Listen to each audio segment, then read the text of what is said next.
کہ آج اور ابھی کا فیصلہ سنا کر ہمیں پریشان بھی کیا ہے، اور خود بھی دیکھو کیسے چوچے جیسا منہ بنا نکال کر بیٹھا ہے۔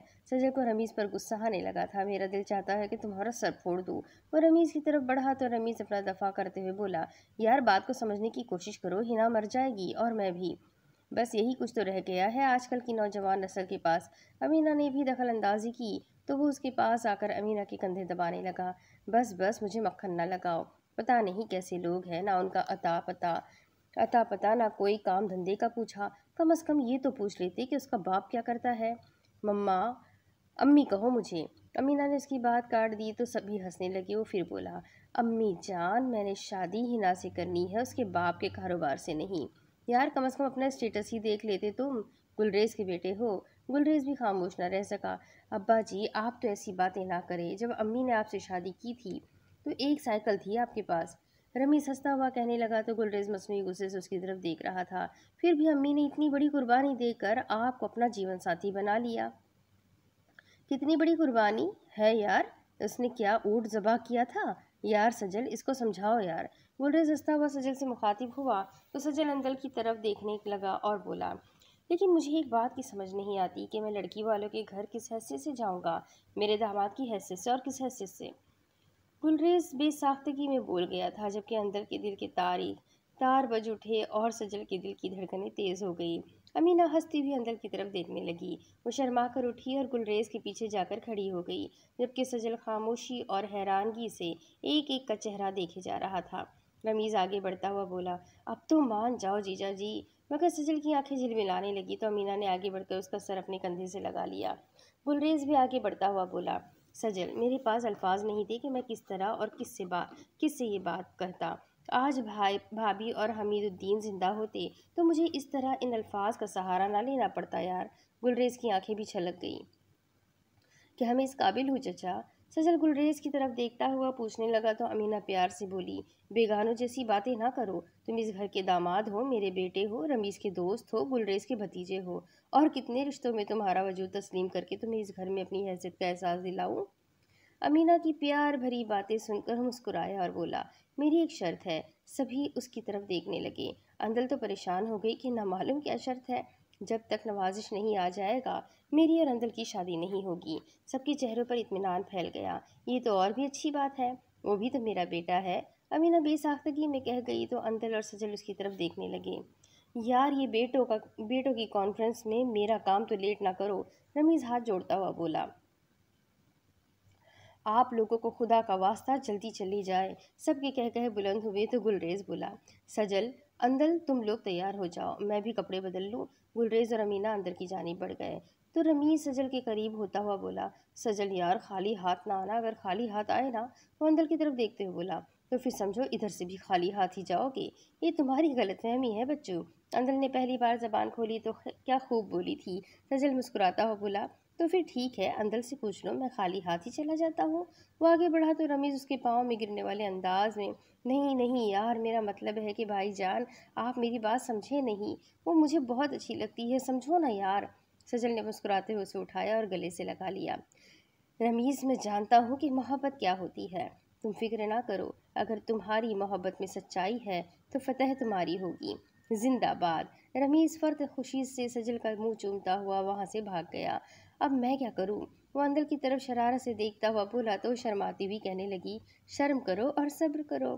وہ اندر کی جانب بڑھ گئی۔ سجل پرسکون سانس لیتا ہوا چھت کی جانب دیکھنے لگا، کیونکہ اس کے بڑوں میں سے کوئی بھی ایسا نہ تھا جو اس کی بات کرتا، اور خاص طور پر اس جگہ رشتے کی بات کرتا، کیونکہ وہ اندل سے بے پناہ محبت کرتا تھا اور اس کو حاصل کرنے کے لیے اس نے اپنے تمام معاملات خدا پر چھوڑ رکھے تھے، اور خدا نے اس کو اس کی محبت عطا کر دی تھی۔ یہ خداوند کریم کے بہت سے احسانات میں سے ایک اور احسان تھا جو سجل کی ذات کو سرنگو کر گیا تھا۔ اس نے دل ہی دل میں اللہ تعالیٰ کا شکر ادا کیا اور گلریز جیسے جہاں دیدہ آدمی سے بات کرنے کا طریقہ جانتے ہوئے اس کو داد دینے لگا۔ گلریز گاڑی ڈرائیو کر رہا تھا، جبکہ امینہ اس کے پہلو میں فرنٹ سیٹ پہ براجمان تھی اور سجل اندل کے ساتھ پچھلی سیٹوں پر بیٹھا ہوا تھا۔ اب اندل اس کی امانت تھی اور اس کے پہلو میں بیٹھی ہوئی تھی۔ اس کو اندل کی قربت اور اندل کو سجل کی موجودگی اور قرب کا احساس ہی فخر دلا رہا تھا۔ اندل نے سجل کو تب سے چاہا تھا جب وہ پہلی بار یونیورسٹی میں اسے ملی تھی۔ اس نے سجل کو دوسرے اسٹوڈنٹس سے مختلف پایا تھا۔ اس کی بول چال اور اس کا اعلیٰ کردار اس کی پرسنالٹی میں چار چاند لگاتے تھے۔ سجل نے ہمیشہ صاف ستھرا لباس پہنا تھا اور پھر اس نے جس طرح مشکل ترین حالات میں والدین کی بیماری میں ان کا ساتھ دیا اور پھر رشائل اور حبیبہ کی شادی کی اور پھر اس کے تمام اپنوں نے اس سے منہ پھیر لیا تھا، وہ ان تمام حالات کا مردانہ وار مقابلہ کرتا ہوا آج اس مقام پر آ گیا تھا کہ دنیا میں نامور فرم فیضان گروپ آف انڈسٹری نے اس کو جاب دینے میں فخر محسوس کیا تھا۔ یہ سب باتیں اندل کے بہترین مستقبل کے لیے ایک روشن اور زندہ مثال تھیں اور سجل اس کا مرکزی کردار تھا۔ اس کو اپنے مقدر پر ناز ہونے لگا تو اس نے پیار سے سجل کی طرف دیکھا۔ دونوں کی آنکھیں آپس میں ملی تو دلوں کی دھڑکنیں بے ترتیب ہو کر دھک دھک کی صدائیں دینے لگی۔ یہی حال سجل کا تھا، کیونکہ اس نے جب والدین کے جنازوں کو کندھا دیا تو اس کو بڑے بھائیوں اور آپا زینب کی محبت کا آسرا تھا۔ چھوٹے بہن بھائی کو وہ اپنے بچوں کی طرح سمجھ کر ان کی پرورش اور تعلیم و تربیت میں مصروف تھا، لیکن مہربان سایہ اٹھ جانے کے بعد رشائل نے اس کی پیٹھ میں ایک اور چھرا گھونپ دیا۔ وہ اپنا حصہ مانگنے لگا تھا۔ سجل کو اپنے والدین کی نشانی وراثتی مکان بھی بیچنا پڑا تھا۔ وہ ان حادثوں سے گزرتا ہوا اپنی تعلیم جاری رکھ رہا تھا کہ اندل کی یونیورسٹی میں آمد ہوئی اور اس کو ایک نظر دیکھ کر ہی دل کی صدا پر اس کا گرویدہ ہو گیا تھا۔ اپنوں کے سہارے چھن جانے کے بعد اس کو نوازش جیسا پرخلوص دوست بھی اللہ کی طرف سے حوصلے اور اس کی رضا پر راضی رہنے پر انعامی طور پر ملا تھا۔ اور پھر اندل کے گھر جا کر معلوم ہوا کہ اندل گلریز اور امینہ کی بیٹی ہے، جو کہ ان کے پرانے اور قریبی ہمسائے ہیں، اور گلریز امینہ کا زیادہ تر وقت انہی کے گھر میں گزرا تھا اور حمید الدین نے گلریز کو اپنا بھائی بنایا ہوا تھا۔ سجل حمید الدین کے ساتھ گیراج میں بھی کام کرتا رہا تھا۔ اس کے ہاتھ میں ہنر اور دل و دماغ میں تعلیم کا زیور جیسی صلاحیتیں تھیں کہ وہ زندگی میں ہر پریشانی اور دکھ تکلیف کا مقابلہ کرنے کے لیے ہر طرح سے ہر وقت ذہنی طور پر تیار رہتا تھا۔ اب اس کو اندل کے لیے پریشانی ہو رہی تھی کہ وہ اس کا ہاتھ مانگنے کے لیے کس سے بات کرے اور کس طرح کرے، لیکن تقدیر نے اس کے لیے ایک اور آسانی رمیز کی صورت میں پیدا کر دی تھی، اور دل کی بات گلریز کے ہونٹوں پر اس طرح آ گئی کہ ان کی بھی خواہش تھی کہ سجل اندل کا ہاتھ تھام کر زندگی کی تلخیوں اور سختیوں کو بھول جانے میں کامیاب ہو جائے۔ گلریز نے رمیز کے سمجھائے ہوئے پتے کو دو ایک راہگیروں سے گاڑی روک کر پوچھا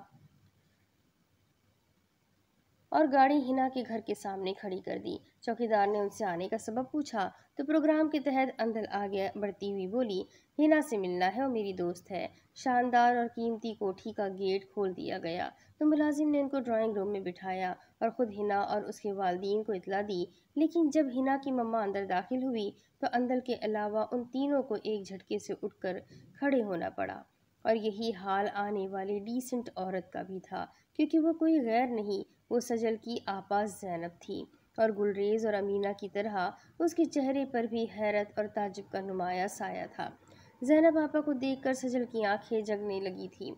آپا آپ؟ سجل اتنا ہی کہہ پایا تھا، کیونکہ اس کو معلوم نہ تھا کہ تقدیر اس طرح بھی کھیل کھیلتی ہے اور اس طرح بھی کسی نہ کسی مقام پر اپنوں کو پرایوں کی طرح سامنے لا کھڑا کر دیتی ہے۔ زینب آگے بڑھتی ہوئی سجل کے گلے لگ گئی اور پھر گلریز اور امینہ نے باری باری اس کو پیار دیا تو اس کی حیرت ہنوز قائم تھی۔ غالباً ہنا نے ان کو بتایا نہ تھا کہ رمیز کی فیملی اس کا ہاتھ مانگنے آ رہی ہے۔ زینب بیٹی، اتنا بڑا اتفاق کہ مجھے اپنے ہی گھر میں سوالی بن کر آنا پڑا۔ گلریز نے بات شروع کی تو وہ حیرانگی سے بولا، میں سمجھی نہیں چچا جان، اور یہ آپ مجھے شرمندہ نہ کریں ایسی باتیں کر کے۔ وہ اندل کی طرف اور کبھی سجل کی طرف دیکھتی رہی تو امینہ نے اس کی نظروں کا زاویہ بھاپتے ہوئے اندل کا تعارف کروایا۔ یہ میری بیٹی اندل ہے، رمیز سے چھوٹی، بہت پیاری ہے۔ زینب اتنا ہی کہہ پائی تھی کہ ہنا اندر سے آتی ہوئی سجل اور اندل کو دیکھ کر حیران رہ گئی۔ ماموں؟ سبھی اس کی حیرت پر ہنسنے لگے تھے۔ اس کا حال بھی ان تمام لوگوں جیسا تھا، کیونکہ اس کو بھی معلوم نہ تھا کہ سجل اور رمیز کا کیا رشتہ ہے یا پھر یہ لوگ کیوں آئے ہیں۔ مجھے اب معلوم ہوا ہے کہ تمہارا نام ہینا عروج ہے۔ سجل نے اٹھ کر اس کے سر پر ہلکی سی چپت لگائی تو وہ ہنسنے لگی۔ آپ کو یاد نہیں، آپ مجھے عروج کہتے تھے جبکہ مما ہینا کہتی تھی۔ سجل کے ساتھ ساتھ سبھی ہنسنے لگے۔ بیٹی میں سوالی بن کر آیا ہوں اپنے بیٹے کے لیے، ہینا عروج کا ہاتھ مانگنے آیا ہوں۔ گلریز کی بات سن کر زینب کو اچنبھا ہوا تو وہ ہینا کی طرف دیکھتی ہوئی بولی، لیکن میرا تو خیال ہے کہ لقمان نے واسق کے لیے اپنی بہو کو ہاں کر دی ہے۔ یہ بات سن کر سب کے ارمانوں پر اوس پڑ گئی، کیونکہ وہ رمیز کے بے حد اصرار کے باوجود بھی لیٹ ہو گئے تھے۔ وہ سب ایک دوسرے کا منہ دیکھنے لگے تو زینب اٹھتی ہوئی بولی، میں آپ کے لیے چائے لاتی ہوں، اور سجل تم میری بات سنو۔ وہ سجل کو اشارہ کرتی ہوئی اندر کی جانب بڑھ گئی تو ہینا اندل کے پاس آ کر بیٹھ گئی۔ وہ زینب کی بات سن کر بجھی بجھی سی لگ رہی تھی۔ اندل، اگر رمیز مجھے نہ ملا تو میں واسق سے شادی کرنے کی بجائے مرنے کو ترجیح دوں گی۔ گلریز بھی اس کی بات سن کر پریشان ہو گیا تھا، اور امینہ تو بیٹے کی خوشیاں مانگنے آئی تھی لیکن ان کو خالی ہاتھ لوٹنا پڑ رہا تھا۔ وہ گلریز سے بولی، گلریز چلو واپس چلتے ہیں۔ گلریز اور اندل امینہ کی طرف دیکھنے لگے کیونکہ وہ اس کی دلی کیفیت سے آشنا تھے، مگر گلریز حوصلے سے بیٹھا ہوا تھا۔ وہ امینہ سے مخاطب ہوا، میں جس در پر اپنے بچوں کی خوشیاں مانگنے گیا ہوں کبھی خالی نہیں لوٹا، اور مجھے امید ہے کہ اب بھی خالی نہیں جاؤں گا۔ لیکن ابا جی، زینب نے تو انکار کر دیا ہے، پھر بھی آپ کو اتنا یقین کیسے ہے؟ وہ اٹھ کر ہینا کے پاس آیا تو ہینا عروج بھی احترام کے تقاضے کو پورا کرتی ہوئی اٹھ کر کھڑی ہو گئی۔ گلریز نے پیار سے اس کے سر پر ہاتھ رکھا اور بولا، یہ جو محبت ہوتی ہے نا، بہت ظالم اور بہت ہی پیاری چیز بھی ہے۔ اگر اس میں سچائی ہو تو یہ اپنا راستہ آپ ہی بنا لیتی ہے۔ اگر تم رمیز سے سچی محبت کرتی ہو تو پھر فکر مندی کی ضرورت نہیں، انشاءاللہ جیت محبت کی ہی ہوگی۔ یہ میرا تجربہ اور محبت پر اعتماد ہے، کیونکہ سچی محبت نے مجھے کبھی بھی خالی اور مایوس نہیں لوٹایا۔ تھوڑی دیر تک تو زینب کچھ نہ بولی، مگر پھر ہمت کر کے بولی، سجل، مجھے تم سے یہ امید نہ تھی۔ سجل حیرانگی سے دیکھنے لگا کہ آپا شاید عروج کا رشتہ مانگنے پر ناراض ہے۔ وہ حیرت و استعجاب اور استفہامی انداز میں آپا کی طرف دیکھنے لگا۔ تم نے حبیبہ اور رشائل کے ساتھ جو ناروا سلوک کیا ہے، مجھے اس کا بہت دکھ ہے۔ اس حیرت ناک اور جھوٹے انکشاف کو سن کر سجل سر تپا لرز گیا۔ وہ منہ کھولے آپا کی طرف دیکھے جا رہا تھا۔ مجھے اس شہر میں آئے ہوئے 4 ماہ ہو گئے ہیں، میں اسی ناراضگی کی وجہ سے تمہارے گھر نہیں آ سکی۔ سجل اس اذیت ناک جھوٹ کو سنتے ہی تڑپ کر بولا، یہ سب جھوٹ ہے آپا، اور آپ سے کس نے کہا؟ ساحر اور رشائل نے مجھے خود بتایا ہے کہ سجل نے رشائل کے ساتھ زیادتی کی ہے، کہ اس کو مارتا پیٹتا اور حبیبہ کو کھانا بھی اچھی طرح نہ دیتا تھا۔ سجل یہ باتیں سن کر رونے لگ گیا۔ کیا تمہارے پاس اس کے جواب میں کچھ کہنے کو نہیں؟ کیا آپ میرے منہ سے سن کر مطمئن ہو جائے گی آپا؟ سجل نے الٹا سوال کر دیا تو وہ سوچتی ہی بولی، مجھے مطمئن کر سکتے ہو تو کرو۔ میں نے امی اور ابو کے بعد آپ سے بہت محبت کی ہے، اور آپ کی محبت کی قسم کھا کر کہتا ہوں کہ ساحر بھائی اور رشائل جھوٹ بول رہے ہیں۔ امی ابو کے بعد آپ تو اپنے گھر واپس آ گئی، لیکن آپا ان لوگوں جائیداد کو اس طرح ٹکڑوں میں بانٹا کہ ابو کی روح بھی تڑپ گئی ہوگی۔ وہ رونے لگا تو زینب کی آنکھیں بھی ماں باپ کے ذکر پر بھر گئیں۔ میں راتوں کو اکیلا اٹھ کر اکیلے اور ویران گھر میں خوف کھانے لگتا تو امی کی فوٹو کے پاس کھڑا ہو جاتا۔ یہ لوگ اس گھر کو ویران کر کے اس طرح بھاگے کہ دوبارہ میری خبر بھی نہ لی۔ حبیبہ کی شادی کے لیے میں نے قرض لیے تو رشائل نے اپنی شادی کے فوراً بعد ہی مکان فروخت کر کے اپنا حصہ مانگ لیا۔ میری ایک نہ سنی، اپنا حصہ لے کر ساحر اور احمد تو نکل گئے تھے۔ پھر میں نے کب اور کس وقت ان پر ظلم کیا، آپ نے یہ نہ سوچا؟ آپ کو مجھ پر اعتبار نہ تھا؟ افسوس ہے آپا کہ آپ ایک طرف کی بات سن کر مجھے قصوروار مانتی رہی۔ صرف ایک بار مجھ سے پوچھ لیتی کہ اصل حقیقت کیا ہے۔ وہ روتے ہوئے اپنا سانس درست کرنے لگا۔ میں نے زندگی میں کبھی بھی جھوٹ نہیں بولا آپا، یہ بات آپ اچھی طرح جانتی ہیں۔ امی ابو کی بیماری میں تو بڑے بھائی اور بھابیاں اس طرح منہ پھیر چکے تھے کہ ان کو امی کی الٹیاں نہ دھونا پڑے۔ یہ دونوں بھائی اور بھابیاں نفرت کرنے لگی تھی امی سے، اور آپ ان کی باتوں میں ہی آ گئی۔ افسوس ہے آپا، آپ کی سوچ پر، آپ پر انتہائی افسوس۔ وہ کچن سے باہر آنے لگا تو لقمان بھائی کو دروازے میں کھڑے دیکھا تو روتی ہوئی آنکھوں کو چھپا لیا۔ انہوں نے آگے بڑھ کر سجل کو گلے سے لگایا اور بولے، سجل، زینب کو حقیقت کا ادراک نہ تھا، یہ تم سے خفا تھی، مگر پوچھو اس سے کہ میں اس کی کسی بھی بات کا اعتبار نہیں کرتا تھا، کیونکہ جس طرح تم نے ماں باپ کی خدمت کی ہے، یا ان کے بعد اپنا آپ بیچ کر بھی ان بچوں کی شادیاں کی ہیں، ان کو جائیداد سے ان کے حصے دیے، وہ سب کچھ سچ ہے۔ وہ اس کو اپنے سامنے کرتے ہوئے پھر بولے، اور وہ سب کچھ جھوٹ ہے جو رشائل، ساحر اور حبیبہ نے کہا ہے۔ میں تمہارے ساتھ ہوں۔ اہم سوری سجل، میں ان کی باتیں سن کر تم سے خواہ مخواہ ہی ناراض ہو رہی تھی۔ زینب آپا نے اس کو گلے سے لگایا اور بولی، مجھے معاف کر دو۔ تو سجل تڑپ کر ان سے الگ ہوا اور بولا، کیوں مجھے شرمندہ اور گنہگار کر رہی ہے؟ میں اس قابل نہیں ہوں۔ پلیز لقمان بھائی، آپ ہی آپا کو سمجھائے نا۔ سجل لقمان سے مخاطب ہوا تو وہ ہنسنے لگا۔ یہ سمجھدار ہے اور سمجھ بھی گئی ہے۔ اب بولو کیا چاہتے ہو؟ میں عروج کا رشتہ گلریز چچا کے بیٹے رمیز کے لیے مانگنے آیا ہوں۔ لقمان سنجیدہ ہو کر زینب کی طرف دیکھنے لگا۔ لیکن تم کیوں؟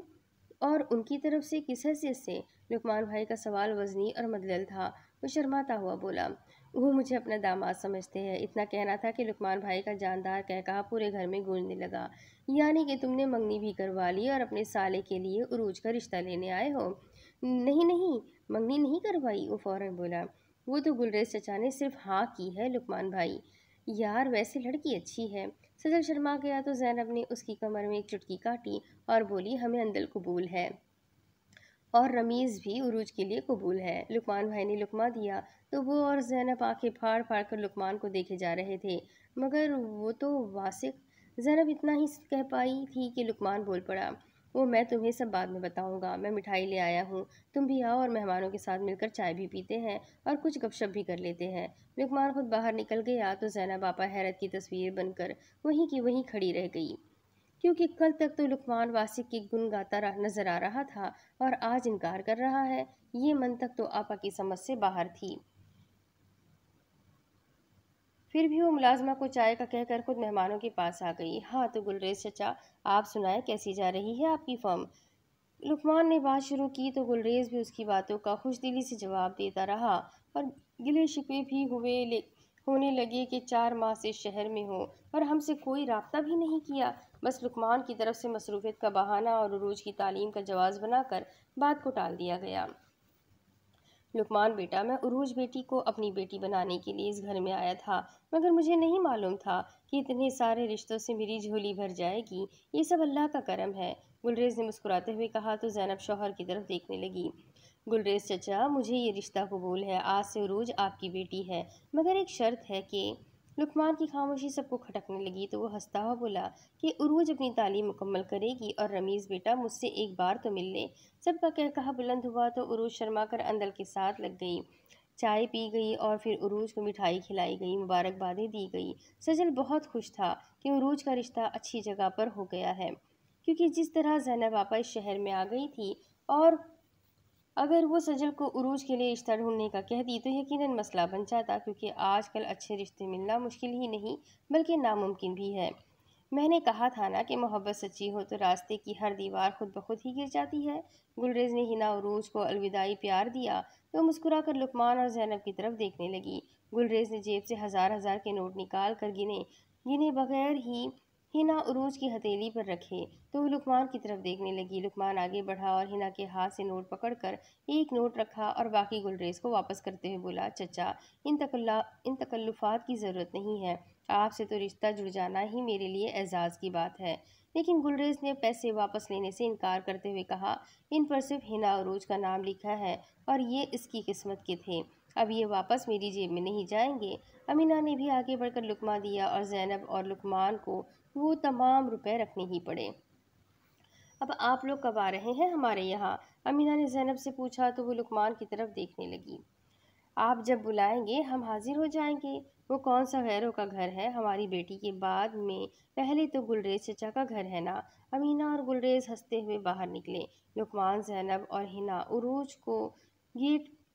ان کو گیٹ تک چھوڑنے آئی اور الوداعی طور پر مسکراہٹوں کا تبادلہ ہوا اور گاڑی سڑک پر آ گئی۔ آپ کی مجھے سمجھ نہیں آئی کہ آپ نے کل تو فیصلہ کیا تھا کہ واثق کے ساتھ ہی عروج کی شادی ہوگی۔ زینب کے دل میں جو خلش تھی وہ باہر نکالتی ہوئی بولی، کیونکہ ہنا عروج تو خوشی خوشی میں اپنے کمرے کی طرف بھاگ گئی تھی، وہ دونوں میاں بیوی ہی رہ گئے تھے۔ اور زینب نے موقع جان کر گرم بات کو لقمان کے کانوں میں انڈیل کر اس کی زبان سے وہ راز سننا چاہا جس کی بنا پر لقمان نے ایک دم فیصلہ کر کے ہنا کا ہاتھ رمیز کے ہاتھ میں دینے کا فیصلہ کر لیا تھا۔